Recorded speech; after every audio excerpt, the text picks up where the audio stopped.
오늘은 여호수아서 1장 10절에서 15절 말씀을 본문으로 너희는 양식을 예비하라는 이런 말씀 제목을 가지고 하나의 말씀을 여러분들과 함께 나누고자 합니다. 부제는 우리에게 영원한 안식처가 있음을 기억하며 말씀의 전투 식량을 예비합시다입니다. 우리는 지난주에 1장 전반부에서 마음을 강하게 하고 크게 용기를 내라고 하는 이런 명령을 살펴보았는데, 이어지는 1장 후반부의 오늘 본문에서는 너희 양식을 예비하라는 그런 명령을 보게 됩니다. 요르단을 건너 가나안 정복 전쟁을 치르게 된 이스라엘 군대는 그 어떤 명령보다도 양식, 즉 전투 식량을 예비하는 것이 그 어떠한 것보다도 앞서 있었습니다. 도대체 여호수아의 군대가 예비했던 양식이 오늘날을 살아가는 우리 그리스도인들에게 어떤 영적 의미가 있었던 것일까요? 오늘 그것을 살펴보는 것이 핵심입니다. 저는 오늘 말씀이 여러 가지로 세상에서 치열한 영적 전쟁을 치러야 하는 우리 그리스도인 군사들에게 지금 이 순간 무엇이 필요한지 보여주는 말씀이라고 그렇게 믿고 있습니다. 이처럼 요르단을 건너 가나안에 들어가기 앞서 이스라엘 백성에게 주신 오늘 본문에 어떤 영적 교훈이 담겨 있는지 여러분과 함께 한 3가지 정도만 살펴보는 시간을 갖도록 하겠습니다. 첫 번째, 그리스도인은 주님의 명령에 바로 순종하는 자세가 필요합니다.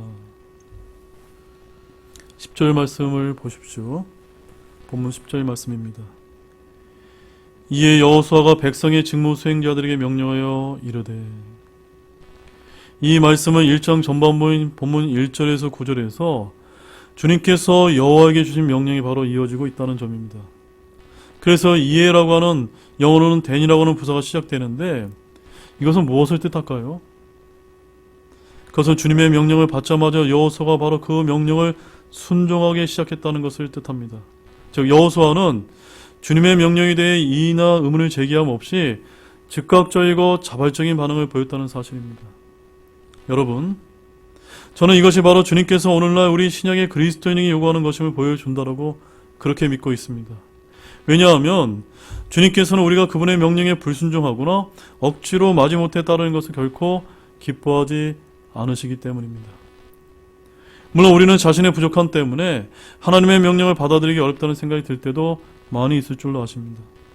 성경이 이러한 자신의 연약함 이유로 하나님의 분명한 명령을 곧바로 따르지 못한 사례가 종종 언급이 되고 있는데, 한 2가지 사례만 제가 여러분에게 알려드리겠습니다.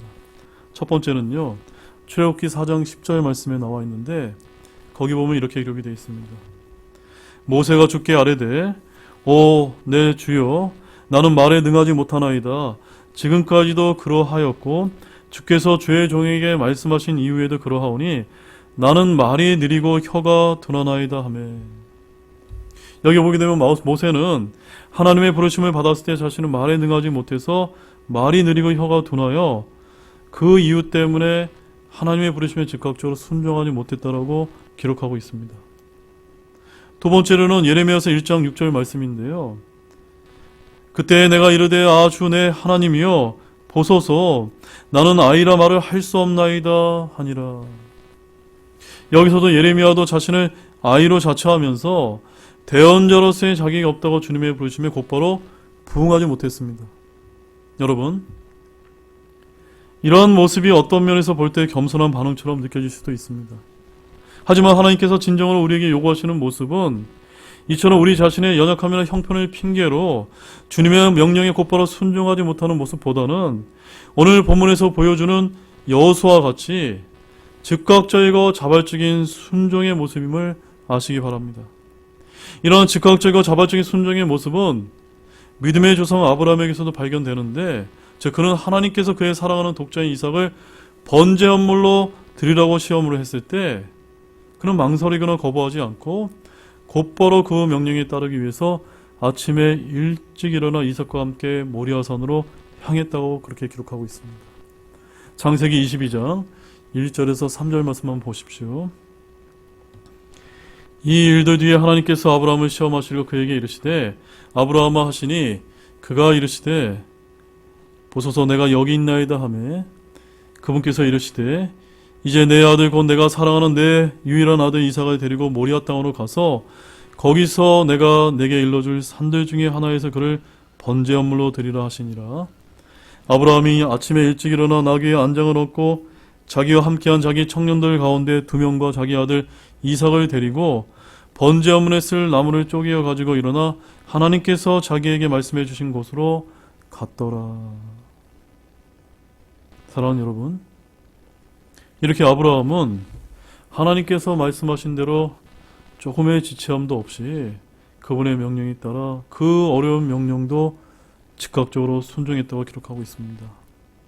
자, 그러나 이런 자발적이고 즉각적인 순종에 있어서 이런 아브라함 말고도, 이런 여호수아 말고도 가장 대표적인 분이 여러분 누군지 아십니까? 네, 맞습니다. 그분은 바로 예수 그리스도이십니다. 사도 바울은 고린도후서 1장 19절에서 이러한 예수님에 대해서 다음과 같이 표현을 했습니다. 고린도후서 1장 19절 말씀에 우리 곧 나와 실루아누와 디모데가 너희 가운데 선포한 하나님의 아들 예수 그리스도는 예하고는 아니요 하신 분이 아니었으며 그분 안에는 예만 있었느니라. 예수님께서는 그분 안에는 예만 있었다고 바울은 그렇게 말하고 있습니다. 바로 그 예가 무엇인지 아십니까? 바로 자기를 낮추고 죽기까지 순종하신 갈보리의 십자가의 죽음이셨다라고 말씀하고 있습니다. 그래서 빌립보서 2장 5절과 8절 말씀을 보시면 거기엔 또 이렇게 기록이 되어 있습니다. 먼저 5절 말씀에 너희 안에 이 생각을 품을지니 그것은 그리스도 예수님 안에도 있던 생각이라. 8절 말씀 사람의 모양으로 나타나사 자기를 낮추시고 죽기까지 순종하셨으니 그 십자가의 죽음이라. 이처럼 그리스도 예수님 안에도 있던 생각을 우리 그리스도인들도 품어야 합니다. 사랑하는 여러분, 우리는 성경 말씀을 통해 항상 주님의 명령들 속에서 살아갑니다. 이 명령 속에서 우리가 취할 자세는 즉각적이고 자발적인 순종입니다. 주님께서 우리에게 무엇을 명령하실 때에는 그것을 이행할 수 있는 능력도 함께 주심을 여러분들 굳게 믿으시기 바랍니다. 그러므로 우리는 주님의 명령들 앞에서 자신의 연약함이나 부족함을 이유로 불순종하는 태도가 아니라 구약의 여호수아와 같이 신약의 여호수아이신 예수 그리스도와 같이 주 하나님께 즉각적이면서 자발적인 순종의 모습을 보이기 위해서 애쓰는 모든 분들이 되시기를 바랍니다. 시편 119편 60절 말씀을 한번 보십시오. 시편 119편 60절 말씀입니다. 신속히 움직여 주의 명령들을 지키려고 지체하지 아니하였나이다. 여기 어떻게 주의 명령을 지켰다고 말씀하고 있습니까? 신속하게 움직여서 지체하지 않으면서 지켰다고 말하고 있습니다. 두 번째는요, 그리스도인은 영적 전쟁을 위해 양식을 예비해야 합니다. 우리 본문 11절 말씀만 보십시오. 군대를 두루 지나가며 백성에게 명령하여 이르기를 너희는 양식을 예비하라. 사흘 안에 너희가 이 요르단을 건너 주 너희 하나님께서 너희에게 소유로 주시는 땅을 소유하러 들어가리라 하라.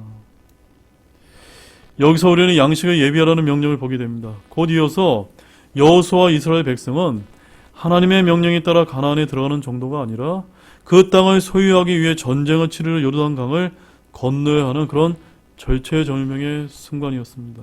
즉 그들은 평범한 강을 건너는 것이 아니라 범람계의 강을 건너야만 했다는 점입니다. 그래서 여호수아서 3장 15절 말씀을 가보게 되면 요르단이 수확할 때 항상 그것의 모든 둑에서 흘러 넘침으로 괴를 맨 자들이 요르단의 이름에 괴를 맨 제사장들의 발이 물가에서 잠기니라라고 되어 있습니다.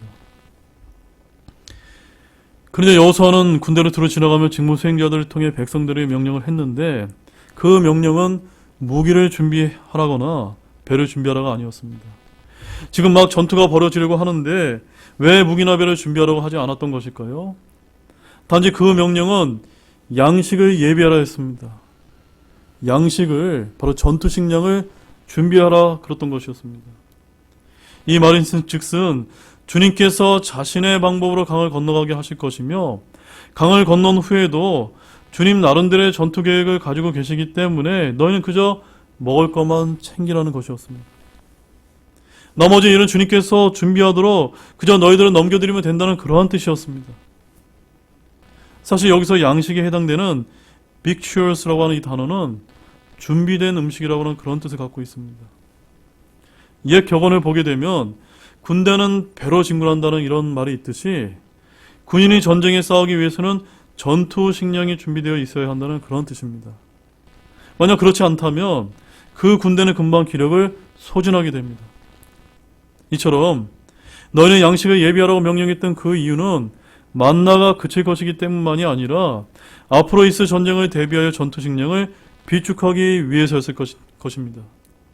즉 전투 중에는 한가하게 만나를 거두기 어려웠을 것이며 만나 공급도 곧 중단될 것이기 때문에 전투 식량을 예비하는 것 역시도 그들에게 있어서는 필수적인 일이었습니다. 그래서 여호수아서 5장 12절 말씀 한번 보십시오. 여호수아서 5장 12절 말씀입니다. 그들이 그 땅에 묵은 곡식을 먹은 다음 날에 만나가 그치므로 이스라엘 자손이 더 이상 만나를 얻지 못하였으나 그의 가나안 땅의 열매를 먹었더라.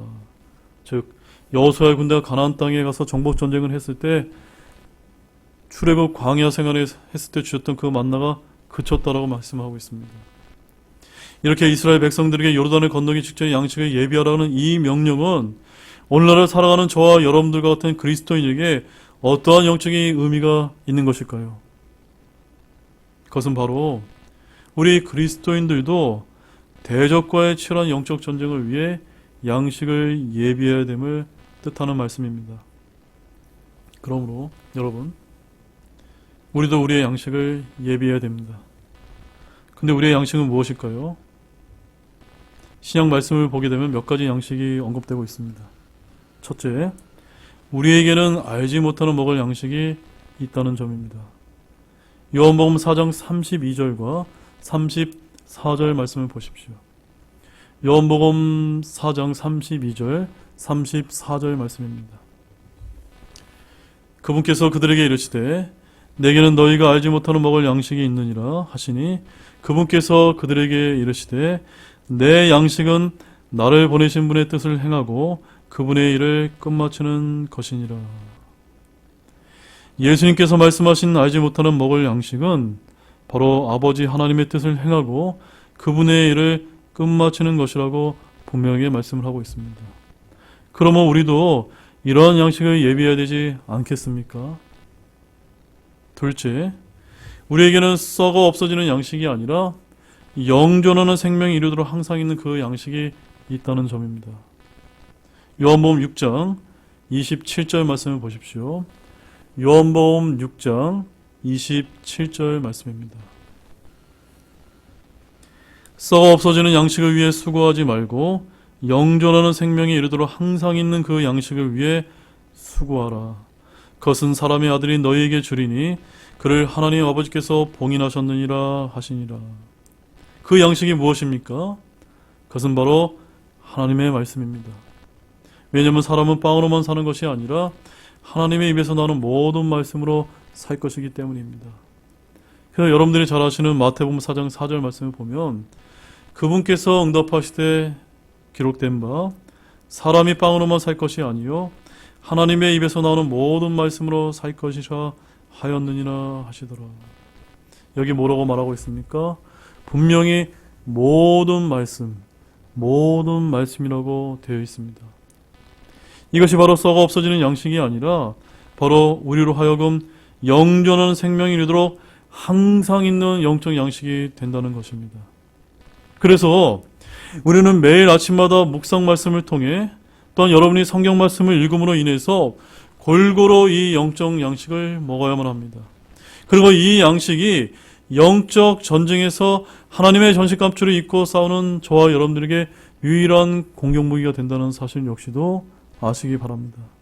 에베소서 6장 17절 말씀을 한번 보십시오. 에베소서 6장 17절 말씀입니다. 구원의 투구와 성령의 검 곧 하나님의 말씀을 취하라. 여기 말씀을 보게 되면 성령의 검이 하나님의 말씀이라고 되어 있습니다. 따라서 신약의 그리스도인은 신약의 여호수아이신 그리스도의 영적 군사로서 영적 전쟁에 임하여 승리하기 위해서는 구약의 여호수아 군대처럼 양식을 예비해야 된다는 사실입니다. 바로 그것이 승리의 비결임을 믿으시기 바랍니다. 마지막 세 번째는 우리 그리스도인의 한 영원한 안식이 남아있음을 늘 기억해야 됩니다. 본문 12절에서 15절 말씀을 한번 보십시오. 또 여호수아가 르우벤 족속과 갓 족속과 므낫세 반지파에게 말하여 이르되 주의 종 모세가 너희에게 명령하여 이르기를 주 너희 하나님께서 너희에게 안식을 주시고 또 이 땅을 너희에게 주셨느니라 하였나니 너희는 그 말을 기억하라. 너희 아내들과 어린 것들과 가축은 모세가 요르단 이편에서 너희에게 준 땅에 머무려니와 너희 모든 강한 용사들은 무장하고 너희 형제들보다 앞서 건너가 그들을 돕되 주님께서 너희에게 안식을 주신 것 같이 너희 형제들에게 안식을 주사 그들 또한 주 너희 하나님께서 그들에게 주신 땅을 소유하게 될 때까지 그들을 도울지니라. 그 뒤에 너희는 너희 소유의 땅 즉 주의 종 모세가 요르단 이편 곧 해 뜨는 편에서 너희에게 준 땅으로 돌아가 그것을 차지할지니라 하니라. 지금 본문 12절과 15절에서는 르우벤, 갓, 므낫세 반지파에게 한 여호수아의 연설입니다. 여기서 언급되는 세 지파는 함께 요르단 동편 땅을 이미 상속력으로 부여받았다는 공통점을 가지고 있었습니다.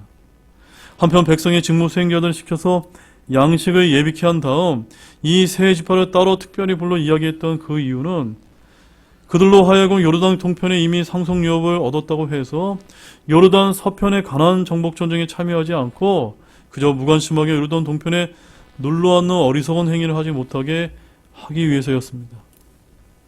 이 세 지파들은 민수기 32장에서 모세에게 트랜스 요르단이라 불리는 요르단강 동편의 땅, 지금의 요르단이라는 국가가 점유하고 있는 땅을 상속유업으로 요구했었습니다. 자, 민수기 32장 6절로 15절 말씀을 한번 보겠습니다. 민수기 32장 6절로 15절 말씀입니다. 모세가 갓 조손과 르우벤 자손에게 이르되 너희 형제들은 싸우러 가는데 너희는 여기에 앉아있으려 하느냐? 너희가 어찌하여 이스라엘 자손을 낙심케 하여 주께서 그들에게 주신 땅으로 건너가지 못하게 하려느냐? 너희 조상들도 내가 가네스 바네아에서 그 땅을 보러 보내었을 때 그같이 하였나니 그들이 에스걸 곧자기에 올라가서 그 땅을 보고 이스라엘 자손을 낙심하게 하여 주께서 그들에게 주신 땅으로 가지 못하게 하였느니라.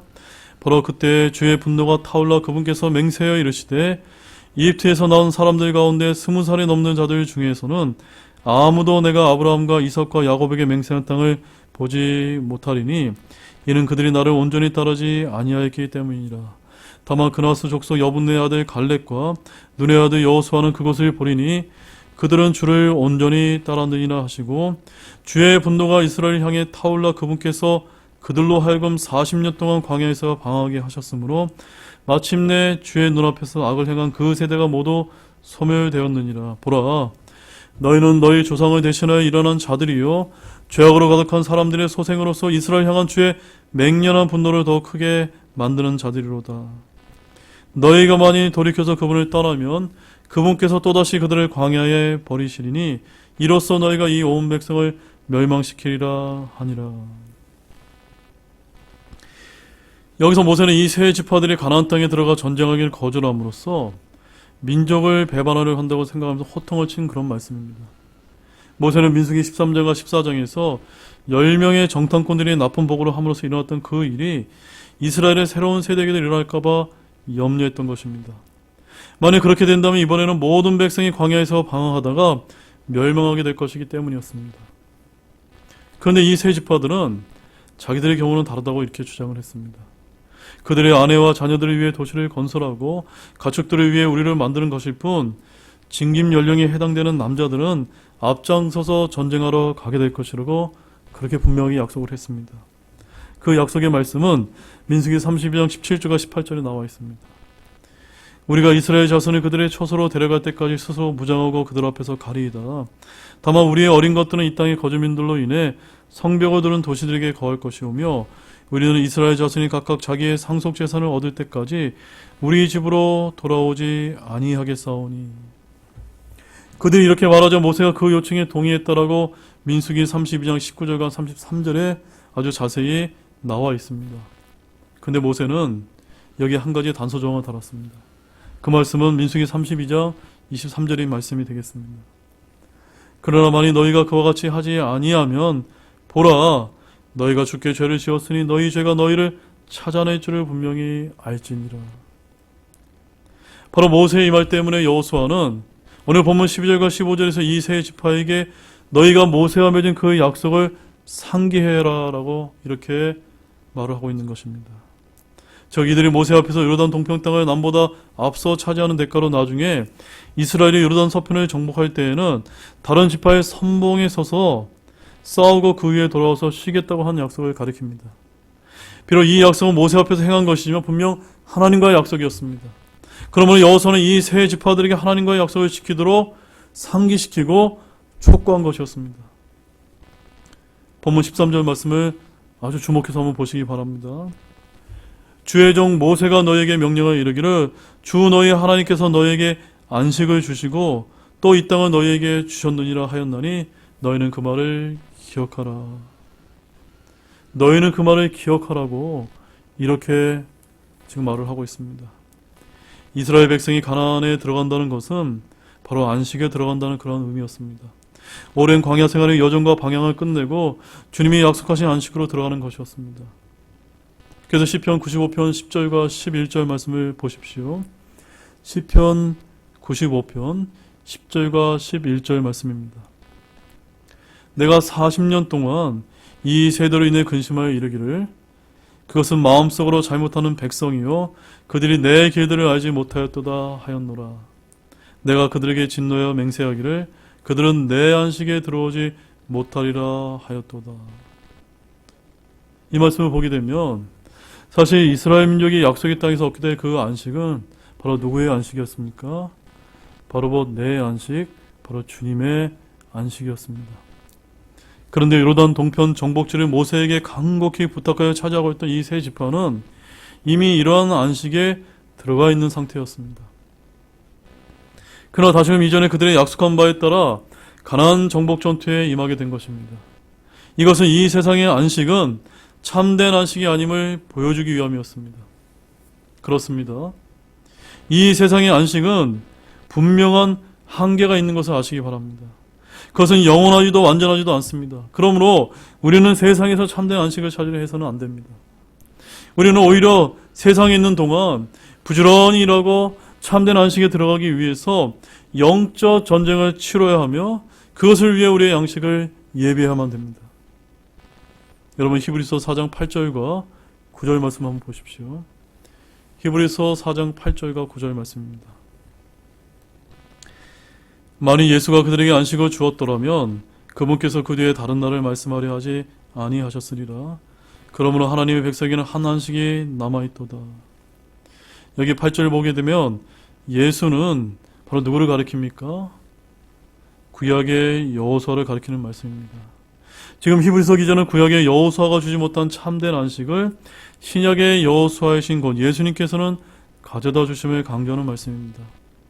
그래서 하나님의 백성에게는 한 안식이 남아있다고 표현을 했습니다. 그렇습니다. 우리 그리스도인에게는 이 땅의 육체적인 안식이 참된 안식이 아니고 영원한 하늘나라에서의 안식이 참된 안식인데 히브리서 기자는 그 한 가지 안식이 우리에게 남아있다라고 상기시켜주고 있는 것입니다. 사랑하는 여러분, 우리는 이 세상에 불완전하고 영원하지 못한 안식을 추구하며 그것으로 만족할 것이 아니라 완전하고 영원한 참된 안식을 얻기 위해서 이 땅에 살아가는 믿는 자들임을 기억하시길 바랍니다. 분명 주님을 믿는다는 이유만으로 이 땅에서 괴로움을 당하고 환난을 당하는 일들이 많이 있지만 오늘날 우리 그리스도에게 영원한 안식으로 갚으시는 것이 하나님께서는 의로운 일이심을 분명히 기억하시기 바랍니다. 데살로니가 후서 1장 7절 말씀을 보십시오. 데살로니가 후서 1장 7절 말씀입니다. 괴로움을 당하는 너에게는 우리와 함께 안식으로 갚으시는 것이 하나님께는 의로운 일인즉 주 예수님께서 자신의 강력한 천사들과 함께 하늘로부터 나타나사. 이 말씀은 재림하시는 그리스도를 가리키는데 복된 소망이 휴거일 때 우리가 공중으로 들림받게 되면 괴로움을 당하는 우리와 함께 하늘나라에서 영원한 안식으로 갚으시게 될 것이라는 그런 분명히 약속의 말씀입니다. 여러분 진정 이 약속의 말씀을 소망하고 계십니까? 이어지는 데살로니가후서 1장 8절과 9절 말씀을 보십시오. 하나님을 알지 못하는 자들과 우리 주 예수 그리스도의 복음에 순종하지 않은 자들에게 타오르는 불로 징벌하실 때에 그러하시리라. 그들은 주의 약과 그분의 권능의 영광에서 떠나 영존하는 파멸로 형벌을 받으리라. 반면에 그때 하나님을 알지 못하거나 예수 그리스도의 복음을 순종하지 않는 자들은 영존하는 파멸로 지옥의 형벌을 받게 될 것입니다. 여러분 어떤 길을 선택하시겠습니까? 영원한 안식이십니까? 아니면 영존한 파멸로 형벌을 받으시겠습니까? 여기 계신 분들 중에 혹여 아직 이러한 문제로 인해서 결정하지 못한 분이 있다면 더 때가 늦기 전에 지금 결단하시기 바랍니다. 데살로니가후서 1장 10절 말씀을 좀 보겠습니다.